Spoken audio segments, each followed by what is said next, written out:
know it's on the October and November budget status report. I'm still working on forecast 5 on finalizing some numbers. And then I will send those reports to you with the graphics as soon as I have those available. But let's look at the 21-22 fiscal year end report. And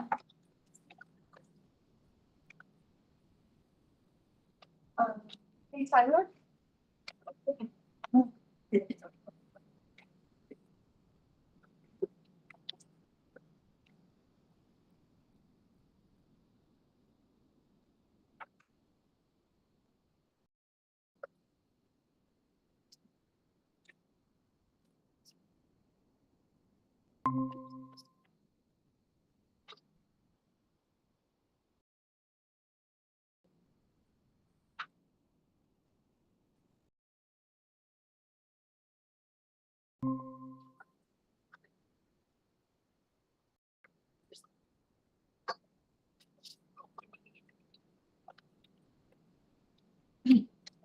There we go.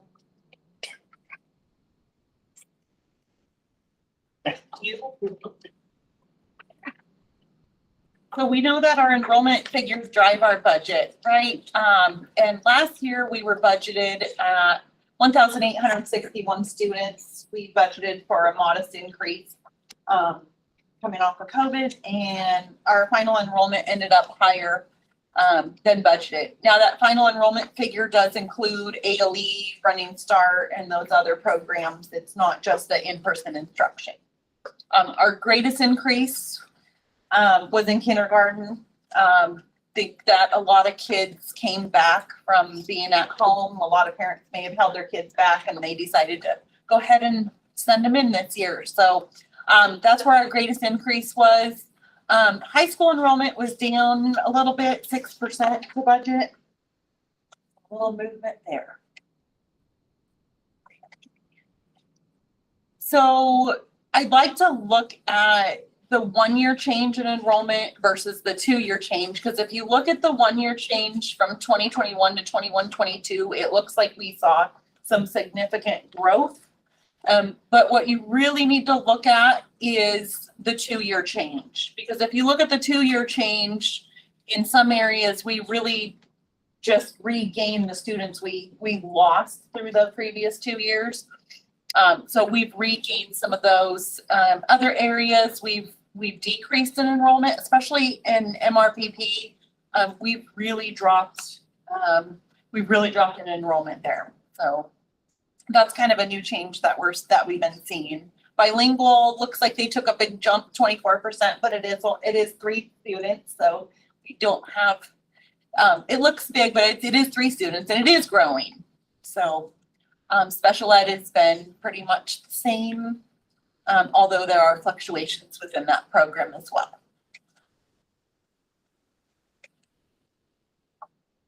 Okay, so our beginning fund balance there and adding in the revenues, less expenditures, there were no prior year corrections. So overall, we added about $800,000 to the fund balance. Let's see here. We do have an explanation for that. So the district continues to experience revenues and expenditures outside of the norm, which is what created this growth this year. Transportation lost about $70,000. Normally they lose, over 200,000. So part of that gain was what we didn't lose in transportation. Really unusual was food services. Normally, we've lost in the past as much as $450,000 in 1 year. This year, we gained $196,000. We have never seen that over the last 7 years. I didn't look past 7 years, but we've not gained in that program ever. That was due to the meals being free.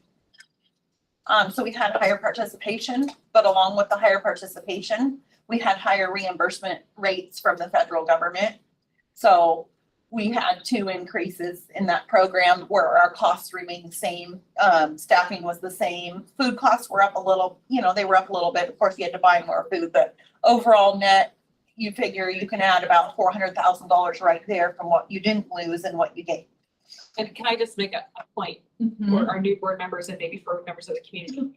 Food service has been one of those things that we have tried to tackle the loss on that for so long. And it's because of the COVID mandate that all students eat for free. That is the only reason. So don't be surprised if in the future it goes down again. It's not mismanagement. It's just one of those things that's really bad in transportation. Honestly, I've never seen transportation all over the So because we weren't running bus routes and all of those kind of things. So don't be surprised in the future if that changes. It's not mismanagement. It's just crazy COVID situation. This is highly unusual. Highly unusual. And we can't count on that money. We cannot budget that money for the future because it's not going to be there in the future. If this is just a windfall for us. Yeah, that was a big surprise when I checked and double checked those numbers because I was in complete disbelief. Nobody ever gains money in food service in districts our size, so it just doesn't happen. Whether it's in-house or contracted. Certainly in-house, she's a lot more efficient and she is saving us money. So that in combination with the COVID ESSER funds that we've been receiving, that helps offset some of our normal costs. All of those things easily make up that difference, and that's why we've gained that. So not typical, certainly. So when we look at a $5.8 million fund balance, that seems high. But we really need to look at what's in it because 149,000 is restricted for carryover. So that's in if funds are unspent, like in CTE, LAP, bilingual, any kind of special programs that are restricted that we don't use. Maybe products were sent back, or maybe we just had some staffing things. Those funds have to be set aside. We can't spend those. So those are set aside in a restricted for carryover bucket. Second thing is food services, because that is federal revenue. It can only be used for food services. So that is also set aside in its own bucket. You've also got your assigned contingencies and assigned to other purposes. Those are funds that are set aside under board direction for a specific purpose. I'll explain that later on as we go through the slides. The rest of it is unassigned to minimum fund balance policy. It's kind of like, your savings account at home. You need to have it in case the state doesn't come through on funding, in case you have an emergency repair. You've got to have something in there for emergencies.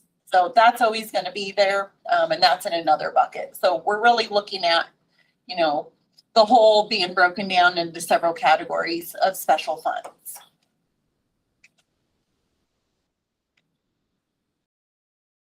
Can I ask a question, Krista? Yeah.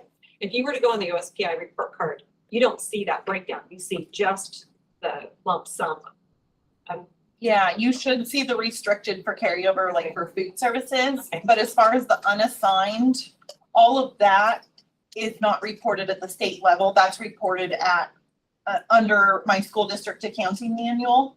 That's all reported at a lower level within the district and a higher level at the state. So all of those 3 big buckets of money that are there, those all get rolled into an unassigned account.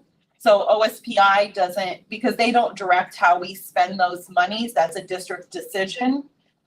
They don't care.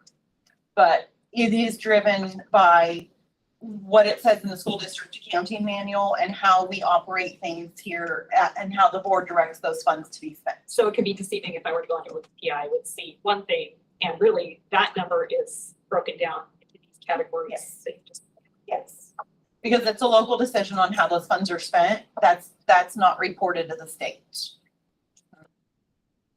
Thank you. Okay, so all of our revenues exceeded budget, but federal revenues especially, just because of all of the stabilization funds. We also received a grant for, from Department of Health for Learn to Return, just to help with testing and those sorts of things. But we also got much higher food service reimbursement rates, which falls under federal revenue. So that's why, that's so high. So we don't normally see federal revenues as high as we did last year. And we expect those to continue. So federal revenues were at 9%. Normally, that's more in like the 4 to 5% range. So it's doubled, basically.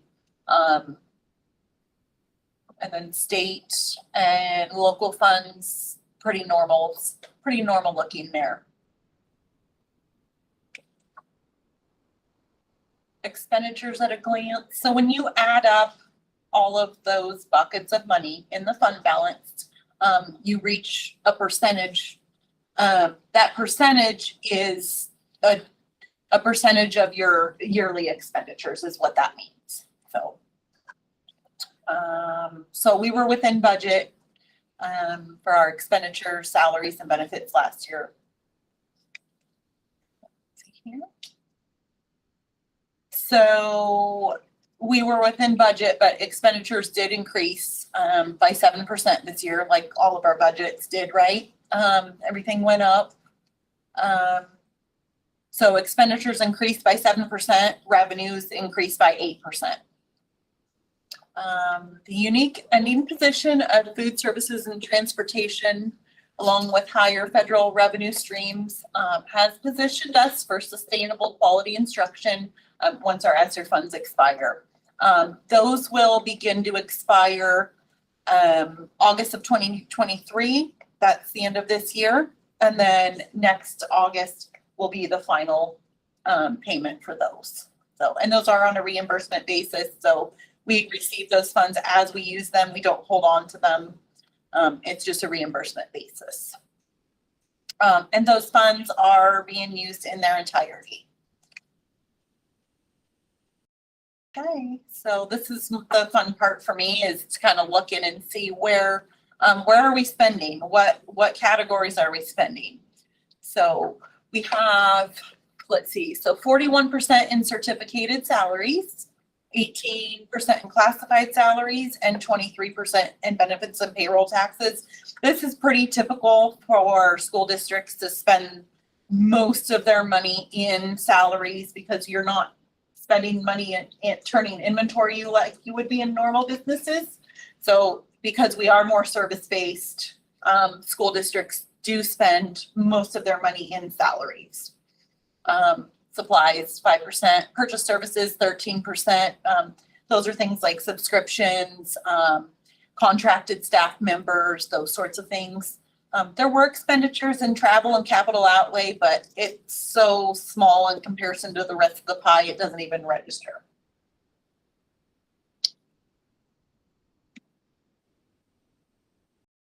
And then expenditures by program. So the bulk of the expenditures are in basic education. And then you've got special education behind that. Some other programs like LAP, high cap, those sorts of things.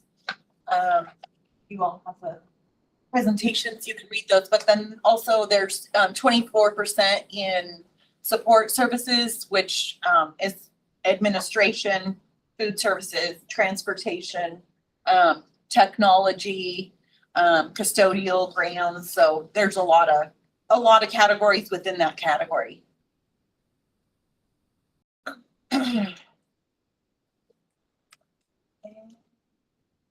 Besides the general fund, we have a few other funds here.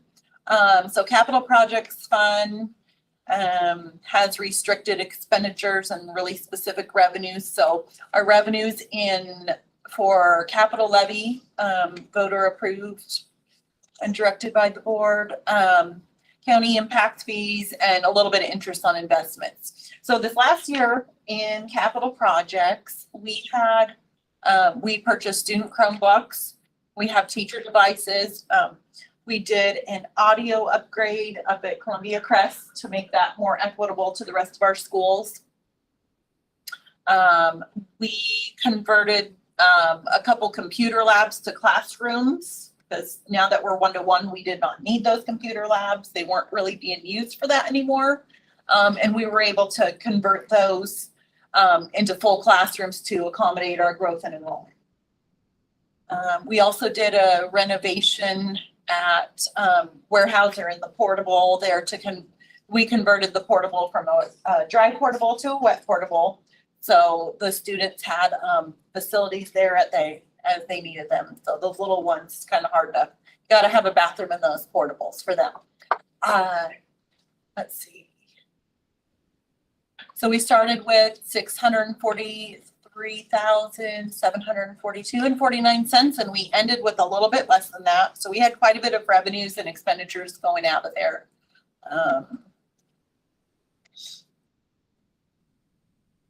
So just to explain a little bit the revenues that come in. So capital levy funds are based on property taxes. Those can only be spent on things that were approved by the voters and approved in board resolution, where impact fees can only be spent on growth for enrollment. So another portable or converting the computer labs into classrooms. We're making room for enrollment growth, and that's what impact fees are. And then interest earnings, we have to actually divide them by depending on the balance in capital levy and impact fees. I can't just take the interest and split it in half. It has to be divided by percentage of the balance. So kind of interesting. Good question. Yes. Is there a way to roll other funds into capital funds? You can, you have to be careful because the money is intended for certain things. So we have to be careful with that, but there is a way to do it. Yeah. And then this is all just for record.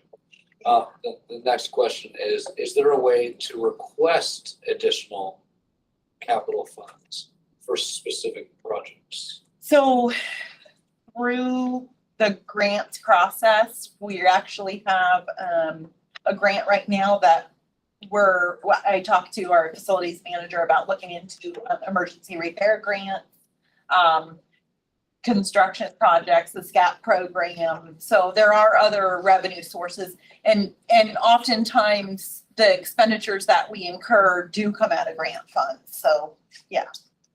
So the purpose of these questions is there's a rumor that there may be additional capital funds available at the state level that we need to request. And so we've had a project we've asked for twice from the voters in the form of a bond for a track and field. I'm just trying to see how we can try to maybe leverage the state to assist or use some of our other funds to transition to help cover said project. This might not be the perfect venue, you might want to talk at a different spot, but just trying to see, is this a grant that we're going to be asking for if we go to the state, or is this just a special project that we're asking for state special fund? Or do you know? If not, it's fine. It's usually always in the form of a grant. Okay. I mean, usually there's still always an application process and you have to describe your project and outline when it's completed. So they're usually always in the form of grants. However, there can be legislative proposals. Okay, so that's the proposals can help too. Because personally, I would love to see some playoff games for Eatonville football and track and field here in Eatonville, but we got some work to do. A lot of work out there. That's a priority for me. Okay.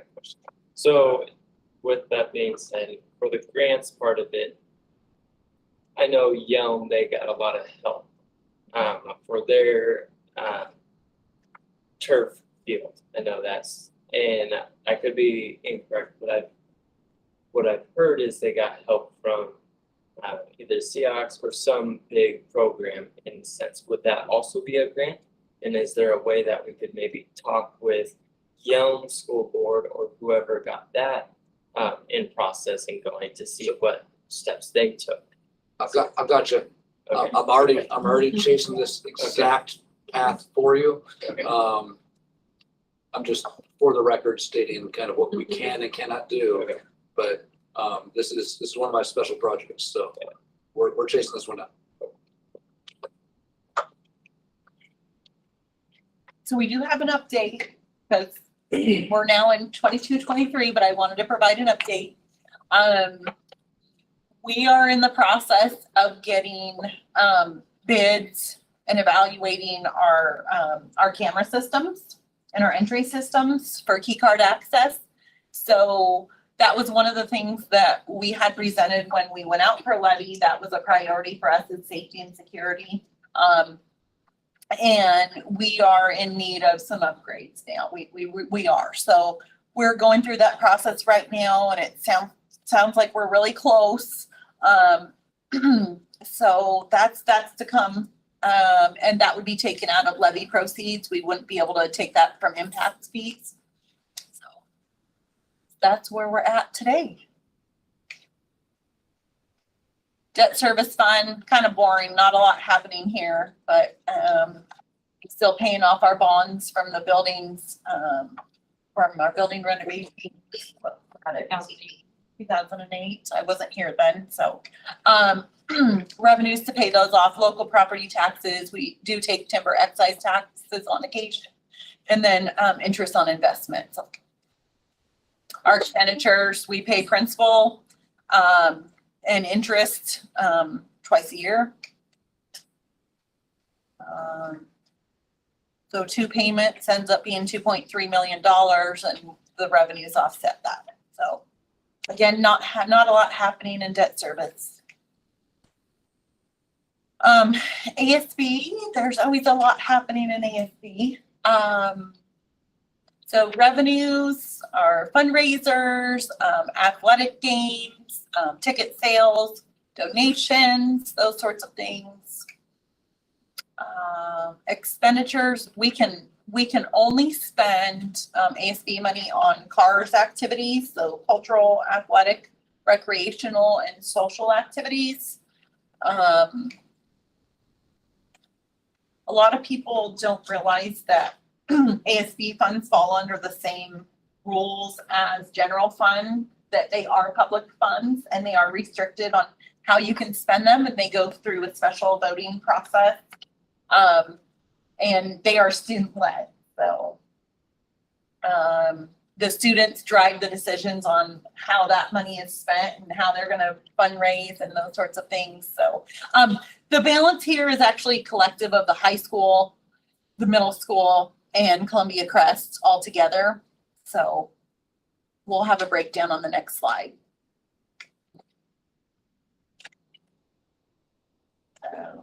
So Eatonville High School ended with a $231,000 balance. That's of course not in one account, it's in various accounts.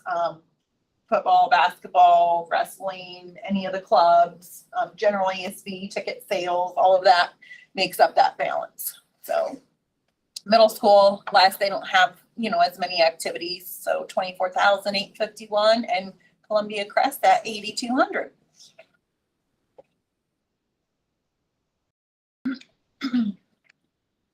Transportation. I was given a good description for transportation vehicle fund on how to describe it. So pretty much anything that's yellow can go in and out of this fund. So your yellow buses can, vans cannot. And I was also told that the reason why buses are yellow was to save money. So back how many years ago, they all got together and decided that they were gonna make them one color to save money, and they've been doing it ever since, so that's why they're yellow. So anything that goes in and out of this fund, any funds that come in and out of here better be related to something yellow, a big yellow bus. The only thing is major engine repairs can come out of that, but we don't usually have that too often. Usually it makes more sense just to purchase the new bus. So Okay, and then we now have a new update for 22-23. The 3 new buses were approved and they are on order. We are expecting to get them in hopefully May or June.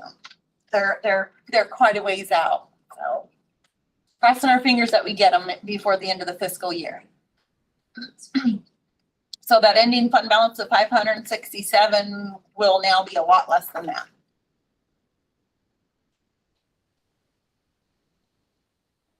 And then just one last little note about our fund balance. So our fund balance, we've got that unassigned fund balance that Rhonda talked about, that's reported to the state as the unassigned fund balance, actually broken down into 3 buckets.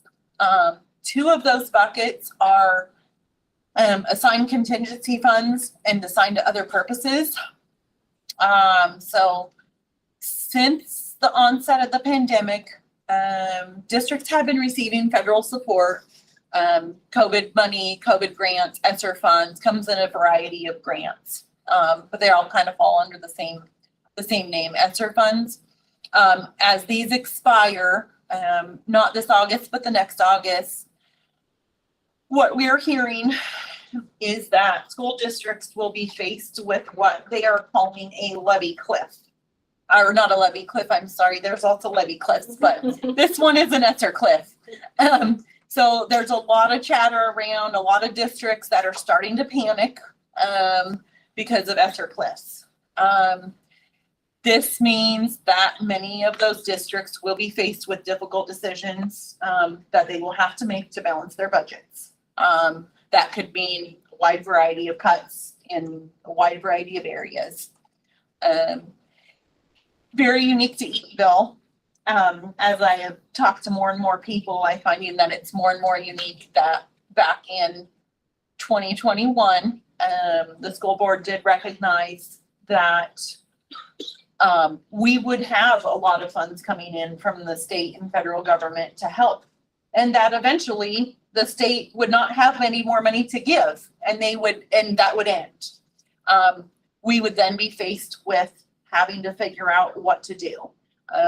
That's where these funds come in, to backfill the loss of those dollars so that we can continue to improve and sustain the programs at the level that we're at, to continue low student to staff ratios, and a wide variety of extracurricular sports and activities. So, thank you for that. We are prepared for our ESSER cliff, and planning with the future in mind ensures that all of our students, as they go through, will get that same level of education, and experience. And that is it.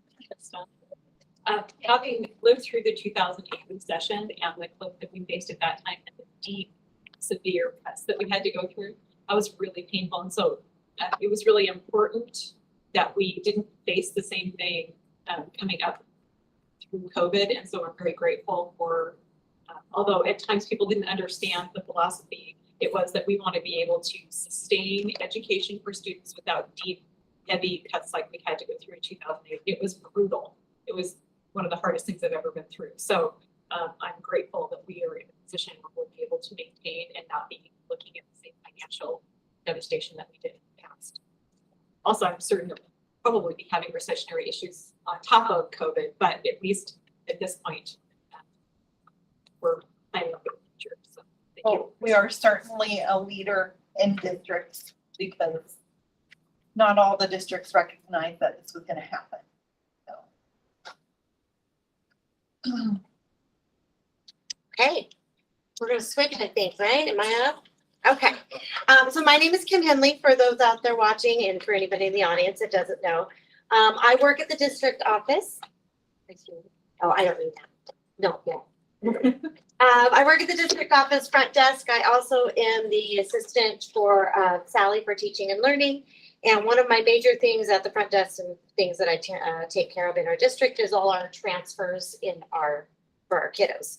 That is in 4 different areas, and one of the things that I don't think people realize is that there are over almost 600 kids that file some sort of paperwork in our district to attend a school that is not their normal school, one way or another. So instead of boring you with all my really complicated but pretty spreadsheets, I just gave you a simple kind of breakdown of the different areas that we have. We have district releases, which is basically that. They live here, but they choose to attend somewhere else. I'm just going to go over them real quick, and then we'll come back and detail it. There's non-residents, just that. They do not live here, but they come to us. There's in-district transfers, so that's within our district. You are at Weyerhaeuser, but you would like to go to Columbia Crest. So we have a piece of paperwork to keep track of that. It also helps, obviously, with the FTE and all that kind of stuff. Then we also have homeschool. So I took over, I got hired in December of 2019. I inherited the spreadsheet and the data, and then I've gone from there. So I've given you guys kind of an overview of the last 4 years, just to kind of see. I find it, I'm a little bit nerdy and I love numbers, and I find it fascinating before COVID versus now we're kind of coming out of COVID and how some of the stuff has shifted. So our district releases, primarily, well, I would say maybe half of them are, we have students whose parents are teachers in other districts. And really, honestly, we have quite a few of them that go there. COVID produced a lot of online.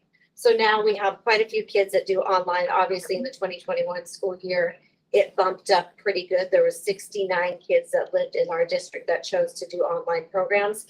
And that is not the Spokane virtual that we have at school. So that's like Washington Virtual Academy, Washington Connections, those. So then it went down a little bit, but it's still consistently more than prior year, the 1920. We're sitting at about 42 kids do the online program.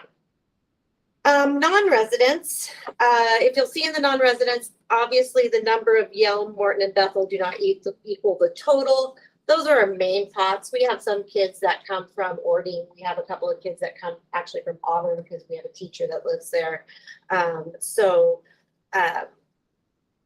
But the main ones we get from are Yelm, Bethel, and Morton. It's down this year from every previous, but we did not take any new non-residents this year except for Columbia Crest. So Columbia Crest, we did open to help with that enrollment, and at the time there was lower class numbers, so it made sense to have it from Morton to come up. And as you can see, that quite a few from Morton at 33. In-district transfers, this one's kind of fun. I broke it down on there for a couple of different reasons. I put in there the requests from each school, and one of the reasons why I did this, because I think this is something that needs to probably be discussed.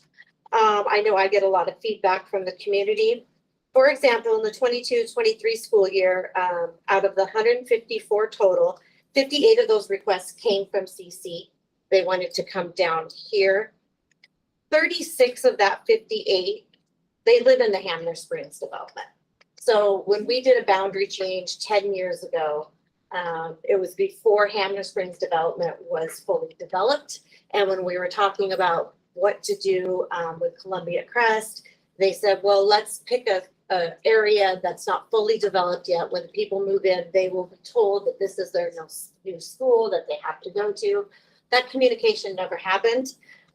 We honor requests. If you live a mile from the school here, a half a mile from the school here, it makes sense that you come here. So we typically honor that request. So I've had a lot of feedback from the community that we really need to get Hamner Springs out of the Columbia Crest catchment.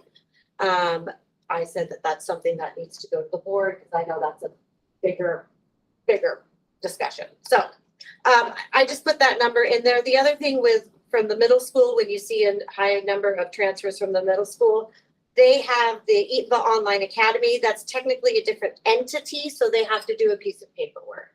And again, it's just the accounting, the tracking of where the funds are going.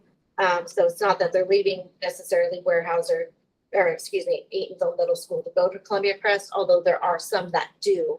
That number primarily is for the online academy. And then last is our homeschool. This one was surprising to me when I filed the homeschool state report every year. It gives you a breakdown of other school districts and how many families in that school district, or how many students, and ours is huge for our area. And the other thing that I find fascinating is between your district release numbers and your homeschool numbers, that's technically 300 kids that live in our catchment that do not attend here. It'll probably always be that way to some extent, but potentially that's another school. So when we're talking about enrollment, when we're talking about growth, there are 300 kids who live in our district that do not attend here. Now, these homeschools are not MRPP kids. They are not. MRPP is one of the in-district transfers. And those are the actual students, not necessarily the families. I think when it breaks down, I think that it's about 102 families, I think. So that's pretty much my transfer paperwork in a nutshell. Do you guys have any questions? Really appreciate this. It's good information. I know one other thing that we were, that I was asked to talk about a little bit, obviously, Kristen could attest way more. I think on the back of that transfer paperwork is a preschool and kindergarten enrollment. That's what it is currently. Preschool did go through a change this year with, instead of half days, we went to full days, which was really a decision driven by data and kids needing that extra time to be at the potential that they need to be at kindergarten. So we always have a waiting list. We would all love to open another preschool. We have enough to do so.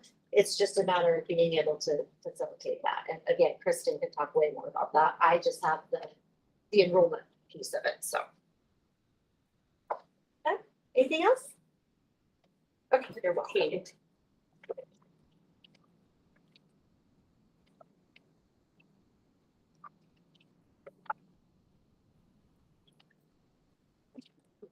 Okay, I think we're next to talk about fifth grade camp. So I'm just going to introduce Carl.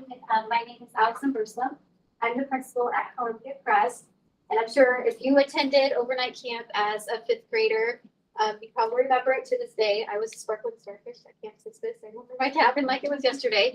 So it's a very meaningful time in students' lives. And I want to thank Carl for making that something that he was really passionate about from day one coming to Columbia Crest. Even when he didn't teach fifth grade, he taught 6th, 7th, and 8th. He was still a big part of making sure kids went to camp. So he's carried that tradition on for us. So I'll turn it away to Carl to speak. It's just that. Thank you guys for having me. Thank you. I'm an English teacher. I'll try to be brief. It's not my strong suit. This year I took the kids to Black Diamond Camp. I've been going to camps for about 11 years. I've seen them this year. We toured, my wife and I, probably 5 of them before we decided on Black Diamond. So we'll talk about wine. We'll talk about the kids. Looking forward to it. So why? And you guys will see pictures throughout. I thought instead of just giving a bunch of pictures and explaining them, I'll put them up there. If there's any one thing you're really interested in, stop and talk about. And I think one of the large reasons to take students to camp is to create a memorable experience. We've all been through school. We've gone through the doldrums of school. Some of us are still just trying to get through sometimes. So to be able to come out of school and say, hey, I had this experience, and to latch onto that is giant for a kid. And many of our students here, but many students in general, can't afford camp. I was never able to go to a summer camp growing up, and I don't know many were. So as a school in the state of Washington, there's a grant that you can write, and we can go there for free. Another piece of that is we get buy-in from students that otherwise don't buy into the classroom. They get to go to camp and shine in their own way. And you see one student there who's singing Old Town Road. Not a genre I expected from that student.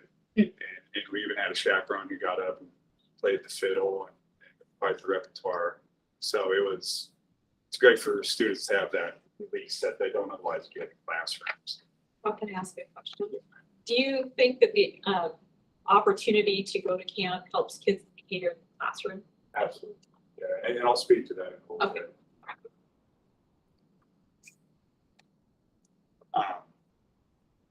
Another piece this gives is a positive life goal. And there are plenty of students in our district. I hope that my children have a positive home life, but there are also some that don't. And even those with positive home life, it's nice to see it a different way. So, this gives positive interactions with adults where, at camp, we don't really manage behaviors. We just opportunity. And as a result, they get that interaction. And there's not the negativity that sometimes with my daughter has, asked for the same thing 10 times. I'm like, honey, no, that doesn't happen so much at the end. Just like, it's 2 minutes, we'll go check this out. Then there's also the structure of camp. Get up early, go, but it's all for a positive purpose as opposed to going to sister's soccer lesson, brother's basketball. This is all, no, let's go to the pool, let's go climbing. So there's more positivity there. Then you see a picture of the cafeteria there.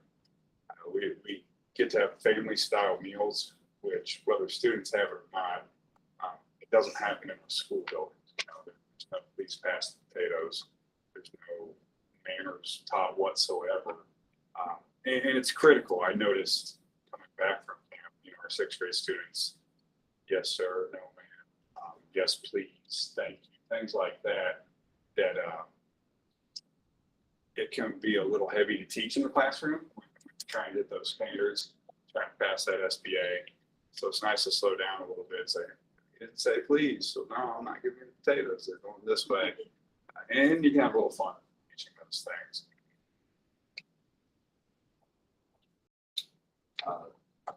I think more than ever, post-COVID, hopefully it's post-COVID, the bonding is critical.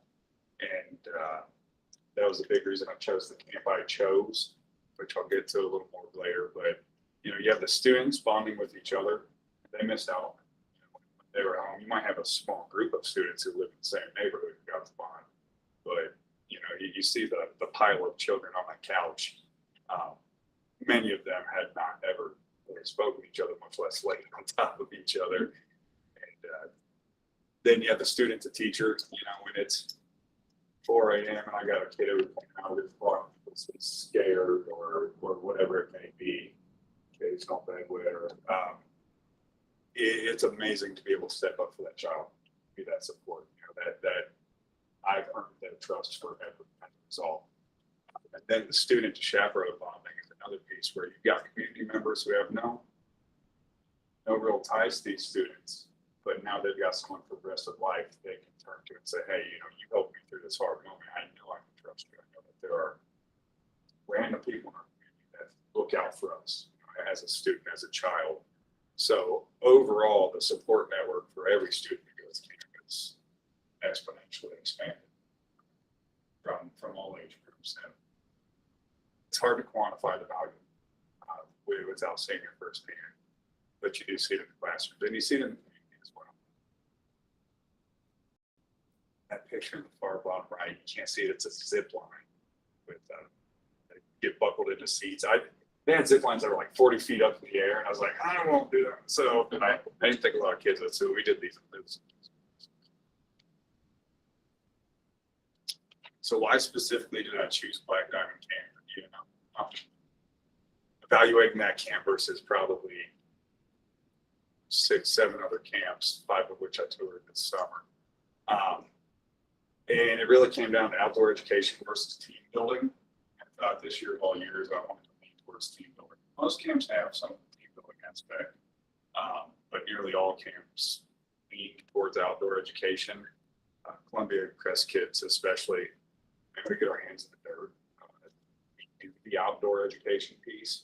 And I'm certain that was something we had to do with games as well. I've been speaking to Mr. Danielson about getting kids over to Packwood for us, even as kids.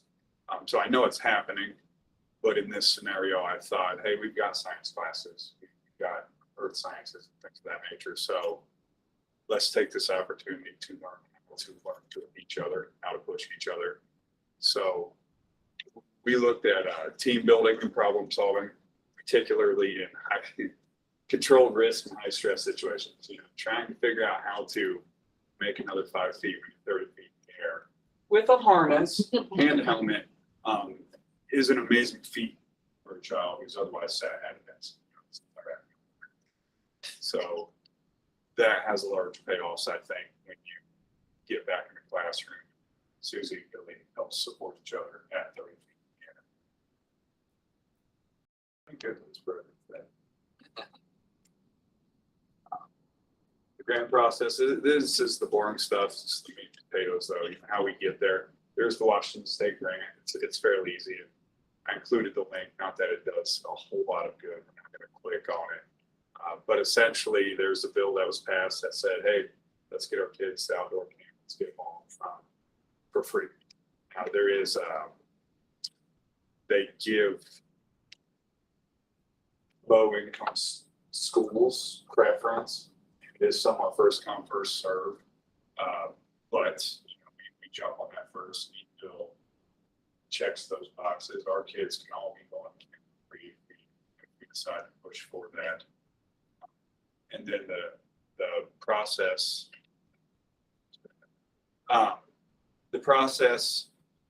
is really not that tough. There's just a lot of boxes to check. You got to get your eye on what camp you want. You have to fill out the application for the grant. It's just kind of a ballpark idea of, hey, where are we going? What's it going to cost? They give you the okay, and then you've got to get the okay with the school and the families. Probably the hardest part is chasing out chaperones, making sure you've got adults who are willing to go with you, which was not a struggle this year at all. Getting the information out to families. And, maybe the toughest part from the teacher perspective is, you know, you're managing camp, planning there, as well as planning for any students who are back at school still, you know, so you're very much writing sub plans and creating while you're there, unless you want to get behind it, that's not whatever. All in all, though, it's really not that tough. I would love to see us a district. It doesn't cost us anything except a couple of days of different type of education, not missed education, but a different type of education. So certainly, I think Columbia Crescent Middle School could be going. And I don't know why every 5th grade program could go as well. You know, we did 5th, 6th grade sort of thing. So I believe that's the end. You guys have questions? Or Bill? So at this camp, is it just 5th graders and 6th graders, or do you know if they do all grades? This particular camp would accept anyone. This was a private camp that doesn't necessarily cater directly towards schools, more like functions. We could all, I doubt we'd get a grant for that. Wouldn't mind trying to write it, it'd be fun. But other camps do cater towards 5th, 6th, and traditionally speaking, it's a 5th/6th grade thing. Like the Highline School District sends their 5th and 6th graders, all of them. It's part of what they do. Thanks for the question. The specific campus in Blacktown, the first Blacktown camper, where's it located? That's correct. It's in Blacktown, and it's about an hour and a half drive to CC, hour from here. I want to just recognize that the Columbia Crest students would not have been able to go without your initiative and taking that on. And I appreciate that. And as a district, as a board, I think we support outdoor education. We'd love to see all students.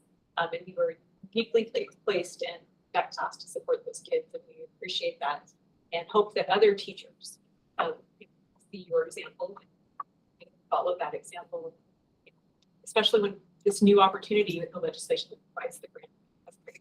So thank you. And you've written other grants as well, and I know that takes time and effort. We appreciate you for that. totally agree with, that was gonna say the same thing. We appreciate, the extra effort, it takes extra effort. A lot of planning, a lot of your time spent. We know that it's obvious that you do it. We are here about. I know your wife will. Yes. I know it's a little hard to understand the impact it has on the kids here in the boardroom, but my son actually went to that camp and I had to go pick him up early because he got sick. But the effect that it had on him and his friends, they still talk about the short time and seeing the kids there interacting, breaking them out of the normal structure of the classroom really allows them to open up a little bit more on, like you said, singing Old Country Road when you wouldn't expect it. The kids will amaze us if we allow them to. So I am thankful because personally my son was part of it. So thank you. And I have to piggyback on that, kind of what you asked earlier on is, not only does it help the student, but it helps the teacher. I need to see students like some may have been a little tougher in the classroom over and over and over, and the same thing, and then we get to have an experience there where it's like, oh wow, we are in this together. It breaks down some barriers. That's the way. Pays dividends later. That's it. Thank you all very much. Thank you.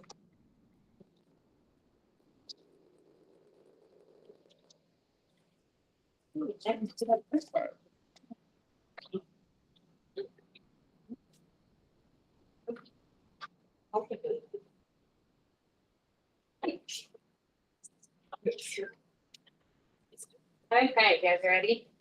Y'all have a purple folder in front of you that I passed out already, so you asked for data, you probably got more data than you wanted. So, I look back at my, for those of you that don't know me, I'm Kristen Blaskowitz. I'm the Director of Student Services and Assessment. I looked back and the last time I gave this presentation was 2019, so right before COVID. So I went back and looked at our data from then. So I'm going to give you a quick snapshot of our Smarter Balance Assessment results and our Acadience data from the fall and our MAPS data from the fall, and look at kindergarten kind of real quick. In your folder, everything is, you can dive down as deep as you want to. I could probably, everything in the folder would probably take me 4 hours to go through with you guys. So come on into my office and I'm more than willing to do that with you. So, okay, let's dive into this. So, okay, let's start with our Smarter Balance. So here are our spring test results by grades and subject. So I just have to pull it up those desks. So we're looking at, obviously, level 1s are red, level 2s are yellow, level 3s are green, and level 4s are blue. And it's broken into 3rd, 4th, 5th, 6th, 7th, 8th, and 10th. So this first slide is our language arts data from last spring. So, yeah, I mean, you can see how the kids, as they get older, they're doing a lot better. I have a couple slides that show where they were before COVID and then where they are now. I'm sorry. Nope, you're all good. Because we have some new board director, we have 3 new board directors who've never seen this presentation. Could you, you said level 1, level 2, Yep. level 3, but could you describe what those colors kind of represent as far as students' readiness? Sure. or their- So level 3 and 4, so the greens and blues, that's what we talk about, that our students are at grade level, blues are above grade level. Your yellows are those kiddos that are like hovering right there, right before grade level. They might just need a little boost in intervention and they'll meet grade level expectations and standards.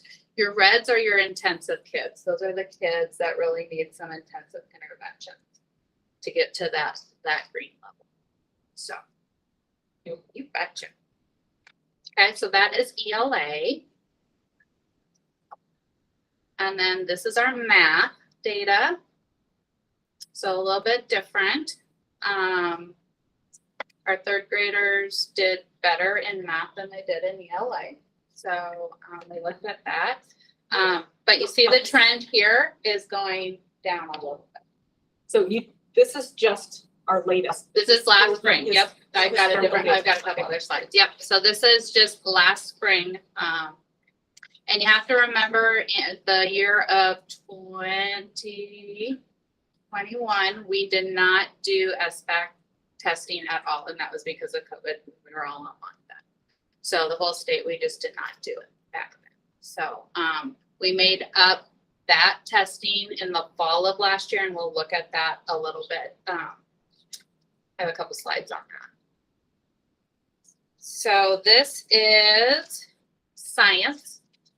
So science is only taken in 5th, 8th, and 10th grade, 11th grade. And so the data's pretty good on that. You can really dive down in those grade levels, but our 8th grade, I mean, look at our scores in our 8th grade. That's really good. So our middle school teachers are doing a great job, and our high school teachers are doing a great job too in those science classes. So this is us compared to the state. Okay, so here's our results for ELA compared to the state. So we are the blue line, and the state average is the green line. So as you can see, as the kids get up in grade level, we're almost right on top of where we're supposed to be with the state. We're right there. Okay. And it's interesting to see the pattern. So our pattern's very similar to the state too. So that's ELA. And this is math. So just go back to the last one. I just have a wondering, and maybe you guys have wondered it, maybe you've already answered the question. What is it that takes some significant growth there between 6th and 7th year to kind of get our kids back up to, by the time they're out in 10th grade or they're at state level? So if Mrs. Rush was still here, she would tell you that after those kids get used to middle school and they kind of get in that groove, it starts clicking for them in that 7th, 8th grade year. Yeah. So we've noticed that pattern probably, I've been doing this presentation for almost 10 years. That is just a common pattern. Those kids get used to middle school, when they get to middle school in 6th grade, they're still getting used to 6th teachers and they're changing and all of that. And a lot of times we see that data go from our 5th grade to our 6th grade drop. That's very common. We have seen that. We've analyzed that data for years. And it's like, okay, they're changing. It's a change. You go from one teacher all day long. Now you're in a new environment, all of that. 6 different teachers, all different personalities. And then by 7th and 8th grade, they're getting into the groove of it and they're ready for high school. So, yep. Great. Does that help? It did. Okay, perfect. Okay. Did I go over this one? That's ELA. Okay. So math. So as you can see, like the math for the state also had gone down. So like our line is right there, like the state, we're following those same patterns. So, and we know, with COVID, with math, if you don't do it all the time, you're not in the classroom, you're not there, you're not getting it. So I think the whole state saw that. Here's science. So again, we're kind of right there. The state's the green line, so they're kind of flat, but like our 8th graders went up, and then our 10th grade or 11th grade kind of dipped a little bit. But like I said, I think our middle school science program was pretty strong. So, okay, so here's your spring results over time. So this is pretty interesting. So Rhonda, this is kind of what you were looking for. Thank you. Yep, absolutely. So when you look at this, so the green is 2019, so spring of 2019. So that was before COVID. Okay, and this is just overall. So this is not by grade level. Okay, we can dive deep into that if we need to. I just wanted to do a snapshot. So green is before COVID. Okay, and then we didn't take a test. Okay, that red is the fall data from last year. Okay, so we did a shortened version of the SBAC last fall. And what was interesting, so if you were a fourth grader last school year, in the fall, you took the third grade assessment. Okay, so there's your, so if I'm looking at a third grader, okay, so there's my score in red, okay, those are my score. But then I turned around and took the fourth grade assessment in the spring, that same year, and then there's my growth. So if you look at that, so having our kids back in front of teachers, back in the classroom, doing what they need to do, look at the growth those kids made. Okay, so from fall to spring. So do we have some work to do to get us back to where we were before COVID? Of course we do. Okay, and I know the principals will be sharing all that information when you guys go to those buildings. Okay, they talk about their siblings. So that was really interesting data. So, okay. Any questions about SBAC? Also, just for our new board members, it seems like almost every 2 years they've changed the state test. Oh. So oftentimes we are looking at this comparative data, there are different tests that we're comparing. It's not even apples to apples, right? Because it's a whole different test. So you have to keep that in mind too, when we're looking at data. Yeah. Okay, Acadian. So our Acadians is our, what you guys might know as Dibbles, but it's called Acadians now. So that's, okay. We have been doing it. I looked it up. We've been doing it since 2013. So we've got lots of data on that, but I didn't put all that data on there because it wasn't that on the slide. So this is just our fall this year. Okay. So here are the schools. So the first school is Columbia Crest, and then Eatonville L, and then Weyerhaeuser. And the green is our math data, and our blue is our ELA data, or reading data. Okay. So these are kids in grades kindergarten, first, and second that take this assessment. Okay, we do this 3 times a year, fall, winter, and spring. Okay, so this is where we are for fall right now. Now, in your purple folder, every test those kids were given, you have data on in your folder. Have at it. So, I mean, if you really want to understand it, just come check with me and we can go about what they, you know, if you actually want to see what the tests are, we can go through that. So, there's a lot. I think the kindergartners take like, I don't know, 6 or 7 different little assessments and stuff. So, it's a lot of testing that stuff. And then we have map data. So maps is done 3rd, 4th, 5th, 6th, 7th, and 8th.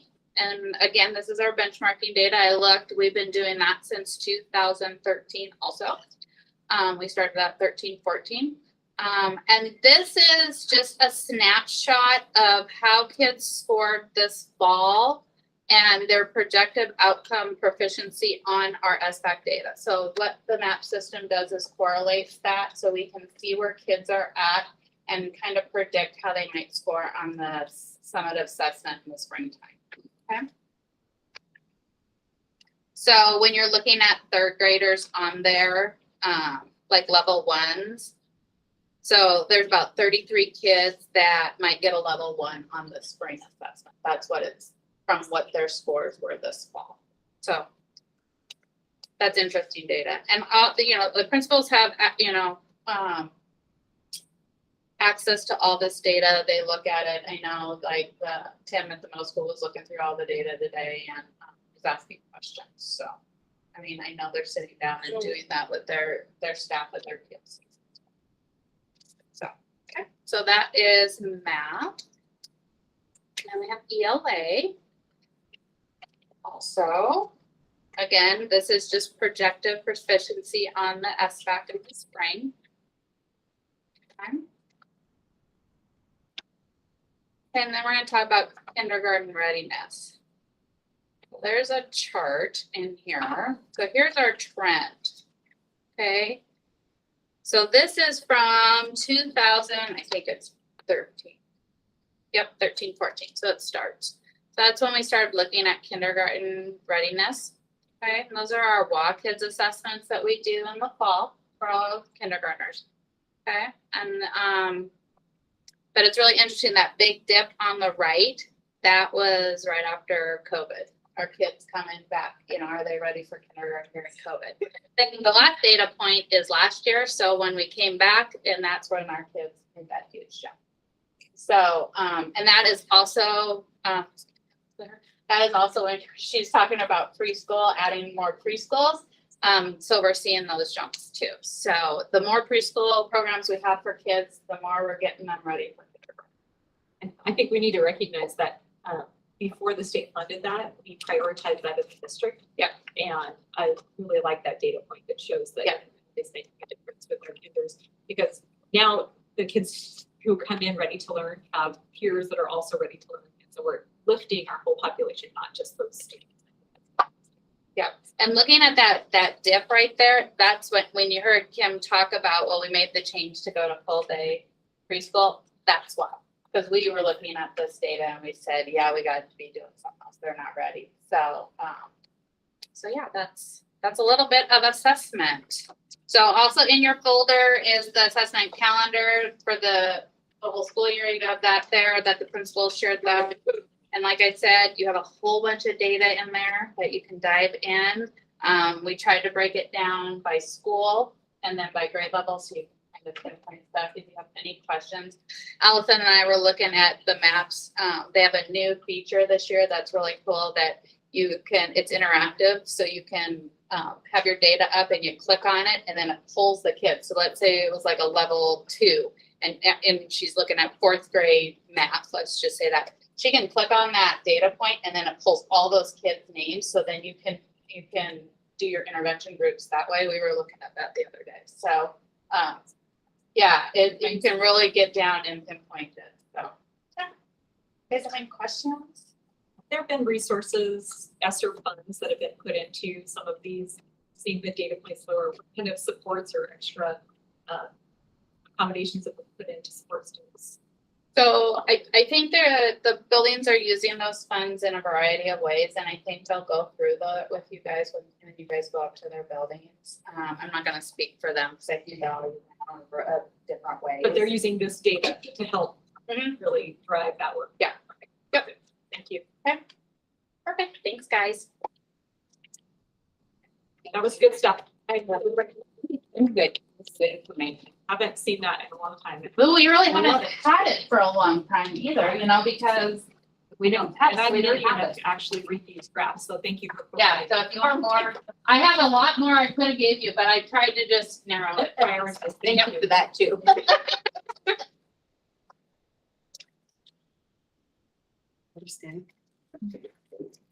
Okay, so.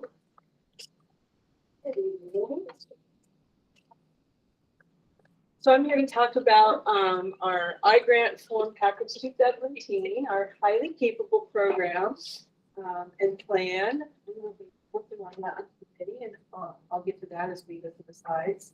So part of the process, the plan has to go to the board for approval, the grant plan, as we bring it every year. See if I get this right. Okay, so in the grant, the sections in the iGrant are program assurances, definitions, identification, program services, goals monitoring and evaluation, equitable identification. So we are going to be working on some of these in the committee that's coming together, the advisory committee that will be coming together February 4th. But I'm going to go over parts of this now. So program assurances that we agree to when we take this money is that we'll be doing a public notification before we identify students for program, that we need to consider and put out language translation for any populations we have that speak another language, and hoping to do some additions to that. I'll get a little further into that as we go along. We're supposed to publish communication about that process across multiple communication systems, if you will. We're supposed to have a referral process identified and out to the community, and know that it needs to reflect that we take referrals from teachers, students, parents, and community members.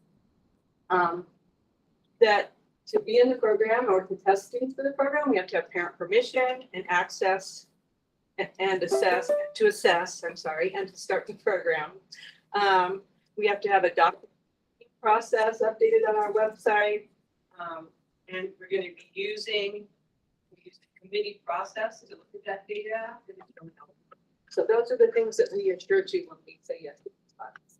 So in the slides I'm gonna go through, we're gonna really be focusing on the present program and considerations as we go forward that will be put forward with the advisory committee.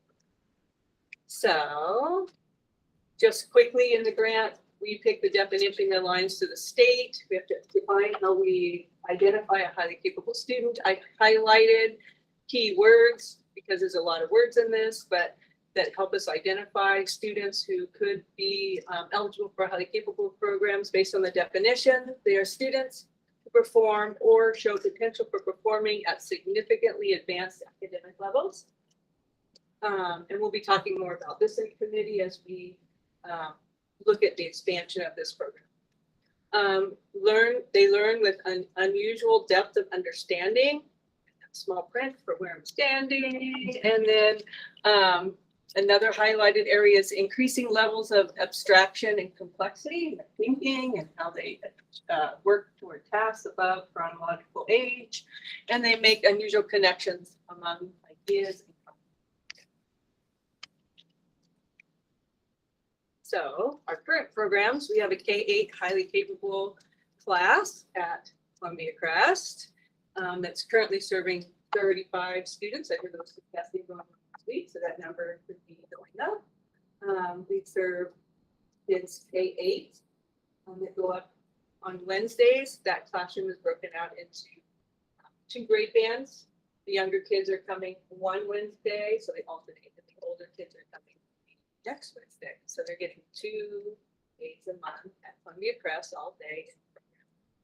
And these kids would typically, as well as other students, have the opportunity to move into the advanced placement courses at the high school. And so we have some numbers here for advanced placement. As you can see, we have 27 students taking English advanced placement that are juniors, 18 that are seniors. We have AP Calculus going on as well. You can see we have 10 juniors and seniors in that. AP Psych, and then an AP History class. And then we currently have 45 students attending 3 different colleges and run the START program, which is another way for our accelerated students to get credits and take advanced coursework.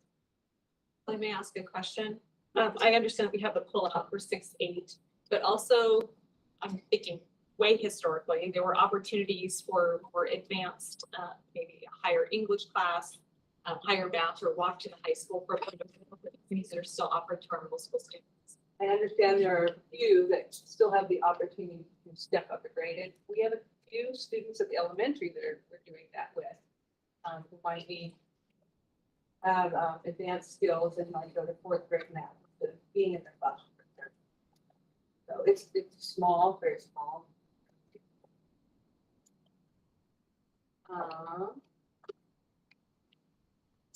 So just a quick overview, I brought my water. Referral and testing process, just the big picture. So referrals are completed by the group that we identified. And this makes up the complete process of COGAT when we get to the COGAT test. So thank you, Amanda. You're best. Appreciate that. We have the COGAT screener, which our wonderful teacher is beginning to put together the process and thinking about that in January. So we screen all 2nd grade students, and that's not new. That's something that we did last year too. And we're thinking about also including students in 3rd, 4th, and 5th who are new to the district as well. And then looking at district data, we're supposed to use multiple measures. So we look at district data as well as to determine who should be tested, which brings us down to getting them the opportunity to complete the COGAT test to be eligible.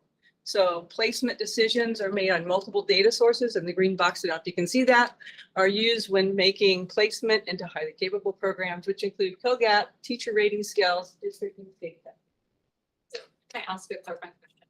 Let's say you're a new parent, you really don't understand your child's ability in 2nd grade. So you don't even consider referring them or encouraging them to go on. By fourth grade, it becomes apparent that maybe you should have placed your students in that program. They need a little bit more. Is that opportunity gone for them? Or are they given the opportunity every year? Is every grade level given the opportunity to submit for testing? So a parent or teacher can refer every year. Every year, okay. But we test all second graders. Yes. No matter what. Screen. We screen, so we screen every second grader. And then after that, it's just by choice, by referral. Yes. Okay, got it. Thank you. And you'll see some ideas going forward here on ways to expand that out as we look at committee coming up.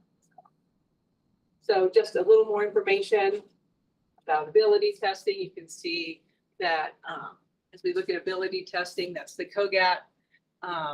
They complete tests in the varied areas up there. We look at one way we should be looking at identifying students going forward would be look at each battery separately, not just both areas together. To think about that as we look at the eligibility process, because some kids might be gifted in the ELA area, others might be gifted in the math area or the verbal quantitative, if you want to call it that. So versus having both areas. Right, and my understanding as I read through the law was that you don't have to be gifted in only in one area. It doesn't matter if it's art. I think art was even one of them. So a child could be a terrible speller and a math savant, and they would be in that gifted program.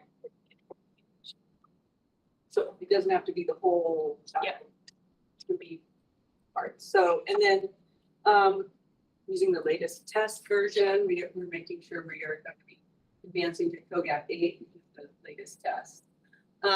Achievement scores, Kristen just went over what those are that we look at. Wanting to add in, I know we don't have kids that maybe take ALPA here, but looking at language acquisition, and that could come out potentially in the what we call the CLED scales, which is looking at cultural, linguistical pieces. It's on the next slide. It's spelled out for you. Right now we're using the, I'm going to say it wrong, Rizzoli. Can you say it, Christy? Rizzoli scales currently, but looking at expanding that. And then we want to use the scales to find additional students to qualify. And it can be looked at when students score slightly below what we decide our norm to be, in addition to ability and achievement testing. So as we look at equitable identification efforts, which is one of the areas of the grant, we want to look at student data to make district referrals as well. One thing we'll put to the committee. So meaning we would be looking at that data. You might see children who seem to sit way above that aren't getting referred, which gets back to your question, that we would identify that at the district level and make that referral, communicate with that parent about why we want to test them based on their scores. In addition to the parent and teacher referrals. We're looking at the COGAT screener, which we just talked about.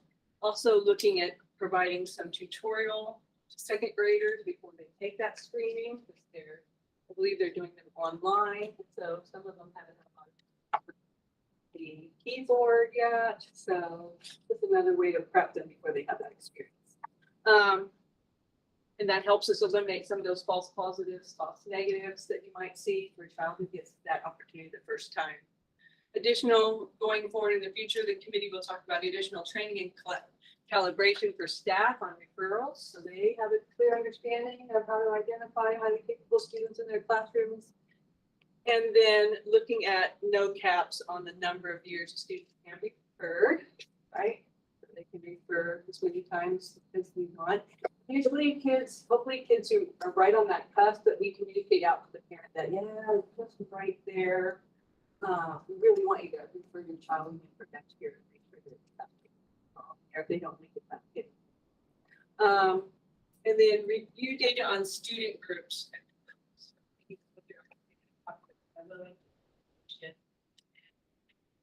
Analyzing that data in our program. Who else? And then our program. Look at equitable access for those groups as well. So considerations, I just spoke to some of this. We don't want to use a single composite on the COGAT. We talked about using separate, possibly going forward. Looking at a different scale to evaluate, the team will evaluate research whether we want to use that scale. But using those scales, because they're usually subjective when a teacher completes them, to support a placement, but not to disqualify students. And then we'll review our local norms, like where are our cut scores? How do they compare nationally and to our local area? We want to identify students significantly, that's the piece I was talking about earlier, significantly higher than the norm of the school. May not have been referred, that didn't get taught in the screening process. But those are, especially when we think about middle school too, we are screening them, we get the students in, really looking at other ways to make sure we capture those kids. And then again, disaggregate our data on the subgroups. Then our goal, as we create our plan, this committee will help expand this goal or write this goal. But right now, the goal will be to expand programs and increase opportunities for students. We already have, I think, 10 or 12 parents planning to join us at the advisory meeting starting January 4th. And hopefully we'll have teacher representation and admin representation on that committee as well. And then the team will decide future dates. We plan to meet 4 times a year. And our invites were sent out thanks to Allison and Lisa on December 12th.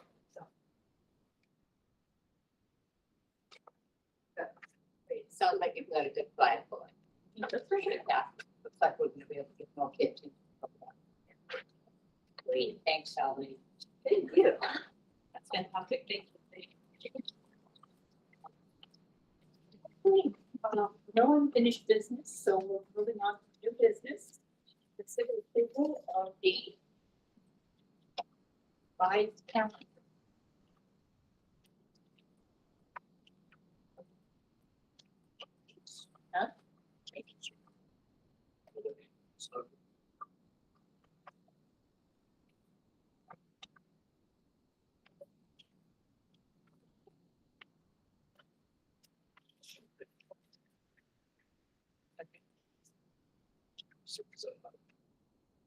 So Sally and I were on the committee There we that go. we met with, so if There you we guys go. have any Thanks. questions, I tried to give you everything, I think I gave you the minutes from the meeting, okay.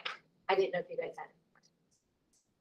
So in general, basically, January 2nd is a federal holiday. We're required to acknowledge it on January 2nd. And then we are making up a snow day.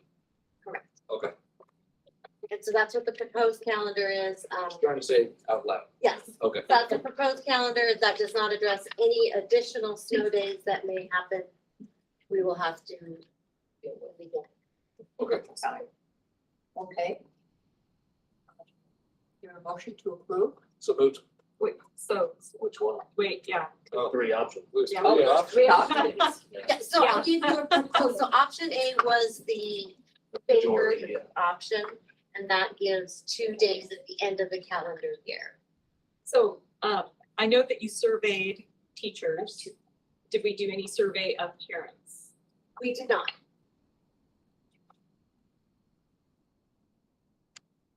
And I think, well, I don't want to speak. Do you want?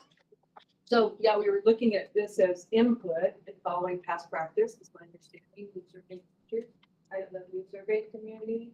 I just think this is a unique year, that things have just been, without parents' consent, the calendar's been shuffled around or without their input or, they didn't have anything to do with it, I guess is what I'm saying. They were kind of managed by standards and all of this. And so I'm just curious, if we'd had community input on this. Do you mind if I? Another piece is, we recognize that you as the board made the final decision. This was the input that we received, again, from past practices, how it was done. We are in a little bit of a time crunch because obvious for the January 2nd. obviously we need to make a decision. We've got to let parents know, like you said, we want to give them as much time as possible. We could do a survey as far as the rest goes, but we have to make a decision and tell parents tomorrow, I'm hoping, with what the calendar is gonna look like as far as January 2nd not being a school day. So for the makeup days here, looks like we have three options. One option is add 2 days into the year. One option is add 2 Saturdays. One option is take 2 days away from spring break. I think Saturdays are a non-starter. Spring break is likely a non-starter for most families. I think we really have one valid option, which is adding to the school year, which is not ideal because we're already looking longer than. How does this impact Want to be. seniors and graduation? So this now pushes us out beyond the 5 days that we are allowed to do, but we can apply for the waiver for those days. For the snow day, I can see them giving us the waiver. The other day, our state calendar or strike. I don't have any experience in that, so that would be interesting to see. So how far past the 5 days are we? 2 days? 2 days. We need the 2 days. And we can apply for a waiver immediately, so we would have a response soon. Right, so we know. So we could, yes. The question would be, then are we gonna apply again if it becomes 3? Or Typically, I think we apply for those waivers. That sound right? And when we've done this severe weather, was it in April? After we. I'm thought not sure it would severe- make severe sense weather was after, over. after work has to. We take have gotten, we have gotten severe weather waivers before, I know that, but I think it was more March, April. that we- waited to apply. Kristen's nodding, yes, okay. Thank you. All right, yes, I missed it. Missed that. So Then I would like to make a motion that we approve option A to amend the school calendar and cross our fingers for some waivers for seniors. A second. moved and seconded. Further discussion? Hearing none, all those in favor signify by saying aye. Opposed? Carried. I will send that out to secretaries first thing tomorrow morning, so, and to Allison, so they can push it out on vacation, so parents. Okay, consider approval of a donation, Greenville Elementary, from the Committee for Children. I move that we accept a donation from the community of children for Eatonville Elementary to use as they wish with a generous donation. Second, Moved and seconded. Further discussion? Do we know who the committee for children are? Are they generous donors from our community? Are they state? Does anybody know anything? about My this generous group? understanding is we piloted a program where I'm not sure what I was can the answer that. program? Okay. I can answer that. It's our second step program. It's Oh. our social emotional program. So Okay. that's Okay. who, yeah. All right. They donated the. Great. Thank you. All those in favor signify by saying aye. Aye. Opposed? Next item is approval of the fire protection contract with South Pierce Fire and Rescue. Is there a motion to approve? I motion to approve. Second. Seconded, discussion? just one question. What's the big change from our prior contract? Is there a big change? I don't see a big change. Yeah. There's just, and I think that's quite an affordable. I mean, it looks very affordable. I just want to make sure we don't have any major changes from prior. Not that I recommend. What do you say? And we do get some state funding to back. And this is for them to check those big water tanks behind to make sure that fire flow and everything is appropriate. No, it's definitely a necessity, Yes. but South Pierce has been a great partner and friend to the schools. Discussion? All those in favor signify by saying aye. Aye. Opposed? Carried. Next item is policy. Duties of board members. This is first reading. So I can speak to to all three of these. Two of these, because I got two copies, okay. These are really practices we already have, however, we have policies for them, and they're mere changes of words, because WASDA, our association, no longer has legislative assembly. And remember, we used to go in conference, we used to vote, now it's called general assembly, so they changed the look of their meeting, and so it reflects that change in this policy. That's what it is. It's just updating verbiage from WASDA's change from legislative committee to general assembly. I don't think we need a second reading. I was I gonna think say, we are we really, comfortable going ahead? This is pretty comfortable. All right, Go ahead. I'll accept the motion. I would suggest we, move to.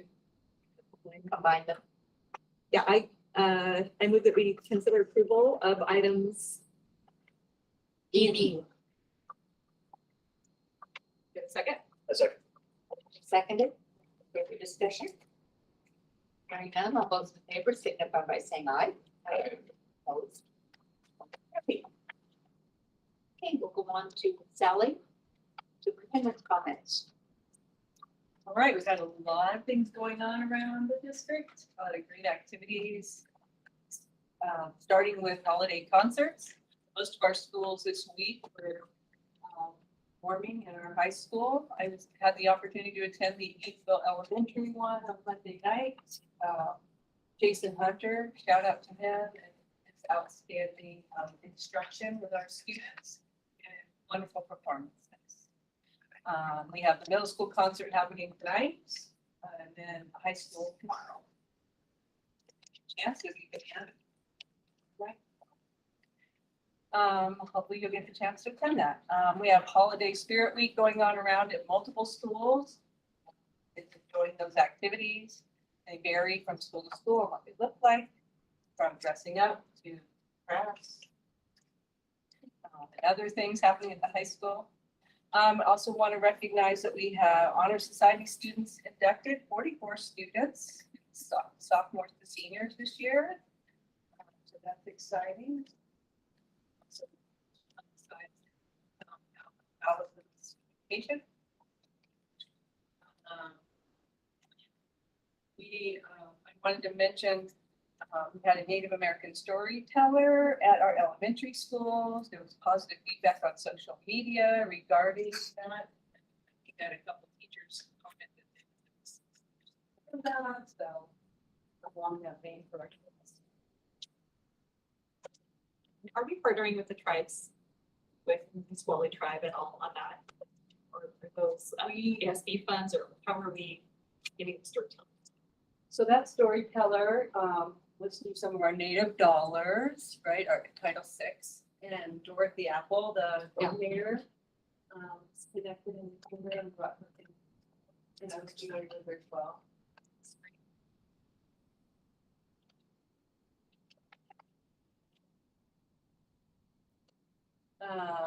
Things coming up, let's see, let's go on to notable student athlete, Bailey Anderson, set a record for points in a game with Morton and White Pass, making 45 points. So I really want to recognize her. I just want to announce some other upcoming things. I know that Kristen is coordinating consolidated program monitoring that will be starting with an introduction meeting for 2014 and an exit meeting on June 26th. Programs being monitored are Title I, Part A, Title III, Title IX, McKinney-Vento, and Civil Rights.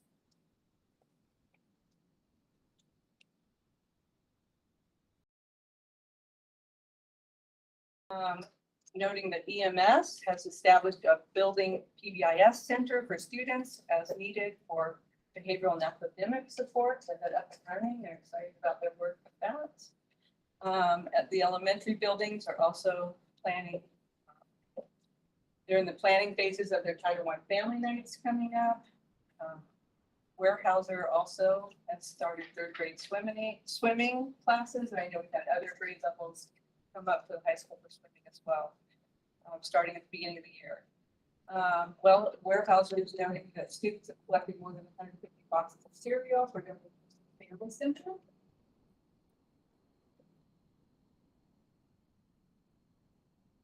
I think that concludes my comments with that. Thank you. Okay, we'll go on to board comments. Start first with our student reps. Like was said already, our Spirit Weeks, at least for the high school, is going extremely well. There's a lot more participation this week than I really thought there was going to be. Just leading into the holiday seasons and whatnot, lots of kids are just ready to get over with this week, but it feels like they're getting a little bit of joy, I guess, in them for the holiday season. At the basketball games, I'd like to shout out our student sections. Our student sections can get a little rowdy. I know personally from football or playoff games to the basketball games, there's maybe not nearly as many people as we'd like, but I know just sitting in the student sections and across from them, we're showing a lot of support for our teams and whatnot. And I know ASB, we're trying to get more people to come to the games, not just to get the revenue at the gate, but just to also support the teams and whatnot, because we want everybody to know that, hey, we got your sense.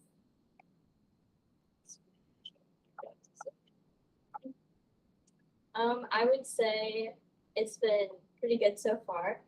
Sports wise, it's been winter season. Girls basketball, which I'm a part of, has been really well. Going really well so far. We've won 3 games so far, 3 out of the 3. Started off strong. But yeah, like you said, student section has been great. It's awesome to have, some of our own students just coming out to support. We had like a big student section last game. I think progressively we're getting more kids to come out. So I would say it's great for us, like as a player, just having people to come support. I feel like it helps us to do better. So I think that's a big deal. Yeah. And then I would say in terms of running start, which I'm also part of, we just finished our first quarter today. So all running start students have finished fall quarter. So we have 2 more to go, which for first year students, it's like their first quarter out of the way of college, which is a big deal. It's a big adjustment. But for second year students, it's like almost to getting our AA, which is cool because now I'm like applying to get my AA, which is awesome. So it's a big accomplishment and it's something I'm super thankful for. Great. Board members, comments? I'm just very grateful for all the presentations, the time and effort that's been put into bringing really solid data to us so that we can take a look at it, even though some of it gives us the opportunity to look at how we can improve in the future and how we can better support our students. But without it, we don't know how we can better support our teachers and our students. So thank you for taking that time and for extra reading material. It's very much appreciated. And I know that we'll do good with it. We'll do what's best for our kids with that information. It's just giving us information. It's allowing us to be able to give you the support you need forward, be successful on students. We really appreciate getting that. Any other board comments? I want to go to the camp. You want to go to camp? I want to go to the camp. I was totally going to. That would be fun. I would like to just kind of talk about kind of the overwhelming support from our district to teachers to parents. What I've noticed today throughout our reports from everybody is when there is a time of difficulty, we kind of go back. But then when we get comfortable with being uncomfortable, we kind of thrive after that. I can see that with the numbers from the testing and also with the kids going to camp. I've noticed it in the kids going to basketball games and football games. I think that the resolve of the character that we've created is a great platform that we can continue to be uncomfortable, but continue to grow together. And so I'm just grateful for our community. I love Eatonville. I'm grateful for it. So that's just what. We all can share. All right. Comments? We're going to, go into an executive session for approximately 20, maybe 30 minutes max.